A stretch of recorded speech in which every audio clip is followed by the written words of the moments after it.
बयनिसिमबो खुलुमबाय लोगोसे नोंथांमोनखौ बयखौबो बरायबाय। बे समाव आङो नोंथांमोननि गेजेराव मोनसे गोदान भिडिअ लानानै फैबावबाय। नोंथांमोना भिडिअखौ फारियै जोबजासिम नायलांदो। सेथियाव लानानै फैदों आसाम विधान सभानि सेथि आरो नैथि खोलोब बिसायख'थिया थांनाय मार्च दाननि 27 खालार आरो एप्रिल दाननि 1 खालार खालि जानानै थांबाय। बेनिनो थामथि खोलोबनि बिसायख'थिया फैगौ 6 एप्रिल मंगलबार खालि फुंबिलिनि 7 रिंगानिफ्राय जागोन। फैगौ 6 एप्रिलाव थामथि खोलोबनि जानो गोनां मोन 40 विधानसभा बियाबनि फोसावदिंनाय समाबो मैया थांनाय 4 एप्रिल रबिबार खालि जोबनानै थांबाय। एबारनि जानो गोनां थामथि खोलोबनि बिसायख'थियाव मोन 40 बियाबाव गुबुन गुबुन दोलोनि दैदेनगिरिफोरजों लोगोसे उदाङै गेलेनाय गासै सा 337 बिजाथिफोरा गसंदों। दानिया फैबावदो गुबुन नैथि खौराङाव। मैया थांनाय 4 एप्रिल रबिबार खालि बेलासि समाव फैनाय हरखाब बारहुंखानि जाहोनाव तामुलपुर कसुबारियाव गय बिफां बायसिननानै सासे सुबुंनि जिउ खहा जादों। खौरांनिफ्राय मिन्थिनो मोननाय बायदिब्ला हरखाब फैनाय बारहुंखानि जाउनाव बाक्सा जिल्ला तामुलपुर महकुमानि कसुबारि गामिनि 58 बोसोर बैसोनि महिराम बर'आ गय बिफां बायसिन जानानै रुंसारि जादों। रुंसारि जानाय सुबुङा तामुलपुर नाग्रिजुलि लामाजों थाबायलांबाय थादोंमोन होनना खौरांनिफ्राय मिथिनो मोन्दों। गुबुन फारसेथिं तामुलपुर महकुमानि सिङाव थानाय नाग्रिजुलिनि रतन साहा 35 बोसोर बैसोनि सासे सुबुङाबो बिफां दालाइ बायसिन जानानै गोब्राबै जोखोम जादों होनना मिथिनो मोन्दों। जोखोम जानाय रतन साहाखौ नखरनि सोद्रोमाफोरा नाग्रिजुलि मडेल हस्पिटालाव थिसनदोंमोन। नाथाय मोजां फाहामथायनि थाखाय जोखोम जानाय सुबुंखौ गुवाहाटीसिम रेफार खालामनाय जाबाय होननानै मिथिनो मोन्दों। आरोबाव फैबावदो गुबुन खौराङाव। थांनाय सनिबार 3 एप्रिल खालाराव छत्तीसगढ़नि बिजापुर जिल्लायाव कर'रेम ओनसोलनि साखाथिनि हाग्रायाव रैखाथि बिफाननि सायाव नक्सालिफोरनि गाग्लोबनायाव साबा जवाननि जिउ खहा आरो सा 300 जवानफोरा जोखोम जानायजों लोगोसे दासिम सा 200 जवानफोरा गोमानानै दङ होननानै खौरांनिफ्राय मिथिनो मोन्दों। नक्सालिनि गाग्लोबनायाव साबा जवान जिउ खहा जानायनि गेजेराव आसामनि गवालपारा जिल्लानि सासे CRPF कब्रा बेटेलियन जवाननिबो जिउ खहा जादों। मख'नो गोनांदि बिथाङा आंगो बिसि आरो 7 बोसोर बैसोनि सासे फिसाजोजों लोगोसे नखरखौ गारनानै हादरनि थाखाय जिउ बावनायखौ आसामनि गिबि मन्त्रि सर्बानन्द सन'वालआ टुइटारनि गेजेरजों टुइट खालामनानै गोथौयै दुखु मोननाय फोरमायदों। गुबुन फारसेथिं मिरु नखर मन्त्रि अमित शाह बिथाङाबो छत्तीसगढ़नि गिबि मन्त्रि भूपेन बादेलजों सावरायलायनानै CRPFनि डाइरेक्टर जेनेरेलखौ जाथायनि सायाव नायबिजिरहैनो बिथोन होनाय जादों होननानैबो फोरमायदों। मख'नो गोनांदि मिरुनि नखर मन्त्रि अमित शाहआ आसाम विधानसभा बिसायख'थिनि फोसावदिं मेल हाबाफारिखौ दोनथ'नानै नक्सालिनि हेंथायै गोख्रों राहा लानो दिल्ली फारसे रावना होनानै गोजौ थाखोनि जथुम मेल खुंफैदों। मिन्थिनो मोननाय बायदिब्ला बे गाग्लोबनाय जाथायखौ नायबिजिरनो थाखाय NIA खौबो थिसननाय जागोन होननानै फोरमायथिदों। आरोबाव फैबावदो उत्तराखन्डनि हाग्रा ओनसोलाव गिख्रंथावै अर खामदों।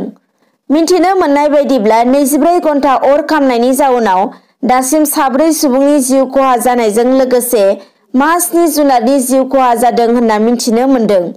मख'नो गोनांदि मिरु नखर मन्त्रि अमित शाह बिथाङा उत्तराखन्ड सोरखारखौ गोख्रैयै हेलिकप्टारजों NDRFनि जवानफोरखौ अर खोमोरनो बिथोन होनाय जादों होननानै मिथिनो मोन्दों। दानिया फैबावदो गुबुन खौराङाव। करिमगन्ज पुलिसआ थांनाय 1 एप्रिल खालार खालि अदेबानि नैथि खोलोबनि समाव जानानै थांनाय बिसायख'थिनि समाव EVM लाबोनाय गारिखौ गाग्लोबनायनि दायजों लोब्बा गोनां सा6 दायनिगिरिफोरखौ खानो हाबाय होनना मिथिनो मोन्दों। मख'नो गोनांदि नैथि खोलोब बिसायख'थिनि 1 एप्रिल खालि जानानै थांनाय बिसायख'थियाव फाथाबारि बियाबनि सिङाव थानाय इन्दिरा MB फरायसालिनि 149 नं बर्ड मिरुसिम EVM लाबोबाय थानाय समाव गारिया गाज्रि जानानै गुबुन गारिनि हेफाजाबजों EVMफोरखौ लानानै फैबाय थानाय समाव दुथांफोरा गाग्लोबदोंमोन। आरोबाव फैबावदो गुबुन खौराङाव। बाक्सा जिल्लानि तामुलपुराव बिसायख'थि फोसावदिंनाय हाबाफारियाव बाहागो लाफैदों भारत हादरनि गाहाय मन्त्रि नरेन्द्र मदि बिथाङा। BJP, UPPL, AJP आरो GSP दोलोनि जथायै खुंफुंनाय हाबाफारियाव गाहाय मन्त्रि नरेन्द्र मदिआ बाहागो लानानै बुङो दि बर' गोजोन गोरोबथानि मोनफ्रोमबो दफाफोरखौ मावफुंगोन आरो बिटिआर ओनसोलाव थाबैनो जौगाखांनाय लाबोगोन। लोगोसे बिथाङा बुंबावो दि बर' गोजोन गोरोबथानि गेजेरजों हाग्रायाव थांनाय बर' जोहोलावफोरा गावनि असे बिमा बिफा बिब' बिनानाव बिदा फंबाय गासैजोंबो जयै थाफिननो हाबाय। आर्मी पुलिसनि जेबो साजा गैला होननानै बिथाङा बुंथियो। आरोबाव बिथाङा बुंबावो दि बे बाराव बिजेपि सोरखारा आसामनि साहा बागानिया सुबुंफोरनो 1000 कौटि रां अनसुंथाइ होनाय जागोन। आसामनि नखरफ्रोमबो लोंनाय दैनि थाखाय पाइपनि राहा खालामगोन। बिजेपि सोरखारा आसामनि मोनफ्रोमबो बिथिङावनो जौगाखांनायनि खामानि मावदों। बे बारावबो फिन खेबनि थाखाय आसामाव बिजेपि दोलोआनो सरखार दाफिनगोन। सान्थि गोजोन खौसेथि आरो जौगाखां गासैजोंबो लोगोसे जयै खामानि मावनाया बिजेपि दोलोनि खामानि। लकडाउन समावबो रावखौबो नेवसियालासे गासैनोबो समान मोनथाय बिजेपि सोरखारा होदों होननानै बिथाङा बुंथिलाङो। आरोबाव फैबावदो 80,000निबो बांसिन भट मोननो हानानै इउजि ब्रह्मआ देरहागोन। बाक्सायाव बिपिएफ दोलोनि नेरसोन गैलिया। साफा सानै दङ बिसोरबो इउपिपिएलखौनो मदद होगोन। बे बाथ्राखौ बुंदों बिटिसिनि मावफुं सोद्रोमा राकेश ब्रह्म बिथाङा।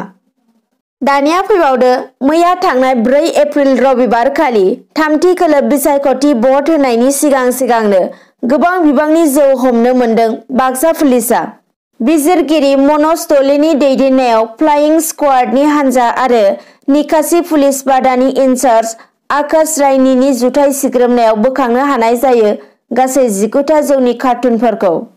दानिया फैबावदो 3 नं सिडली बिधानसभा बियाबनि बिपिएफनि बिजाथि चन्दन ब्रह्मनि जानानै मैया थांनाय 4 एप्रिल रबिबार खालि बिसायख'थि फोसावदिंनो फैदों कंग्रेसनि दैदेनगिरि आरो बारग' एमपि सुस्मिता देब बिथाङा। गुबुन फारसे बिपिएफनि आफादगिरि हाग्रामा महिलारि बिथाङाबो फैगौ 6 एप्रिलाव खुंजानो गोनां थामथि खोलोबनि बिसायख'थियाव बिपिएफ आरो महाजोतखौ हेफाजाब खालामनो रायजो राजाफोरखौ खौरांगिरिनि गेजेरजों खावलायहरदों।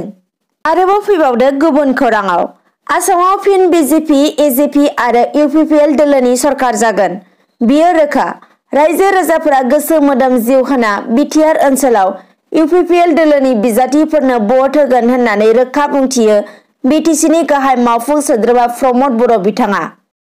क'क्राझार जिल्लानि भारत भुटान सिमना ओनसोलाव थानाय उल्थापानि सरलपारायाव 30 नं क'क्राझार सानजा जनजाति बिधानसभा बियाबनि इउपिपिएल दोलोनि बिजाथि लरेन्स इस्लारिनि जानानै मैया थांनाय 4 एप्रिल रबिबार खालि फुंबिलियाव बिसायख'थि फोसावदिंनाय मेलाव बाहागो लानानै खौरांगिरिनि सिगाङाव प्रमद बर'आ बुंबावो दि थांनाय गोलाव बोसोराव बिपिएफ दोलोआ सरासनस्रा रायजो राजाफोरनो जेबो जौगालु बिथांखिफोरखौ मावफुंना होआखै होननानै।